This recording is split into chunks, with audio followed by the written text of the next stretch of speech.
আসসালামু আলাইকুম। শুভ বিকেল। যেখান থেকে আমার ভিডিও দেখছেন সকলকে আন্তরিক অভিনন্দন। মানবজমিনে একটি রিপোর্ট। আইনি সহায়তা মাগুরায় শিশু ধর্ষণ, আইনি সহায়তায় আইনজীবী নিয়োগ দিলেন তারেক রহমান। খবরে বলা হয়, মাগুরায় ধর্ষণের শিকার সেই শিশু ও তার পরিবারকে আইনি সহায়তা দেওয়ার জন্য বিএনপি ভারপ্রাপ্ত চেয়ারম্যান তারেক রহমানের উদ্যোগে আইনজীবী নিয়োগ করা হয়েছে। রোববার বিএনপির আইন বিষয়ক সম্পাদক ব্যারিস্টার কায়সার কামাল এক সংবাদ সম্মেলনে বিষয়টি জানিয়েছেন।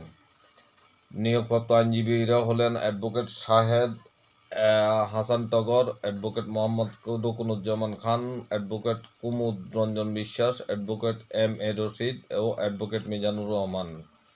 কায়সার কামাল বলেন, বিএনপির ভারপ্রাপ্ত চেয়ারম্যান তারেক রহমান মাগুরায় ধর্ষণের শিকার শিশু ও তার পরিবারের আইনি সহায়তা দেওয়ার জন্য মাগুরা কোর্টের জন্য আইনজীবী নিয়োগ দিয়েছেন।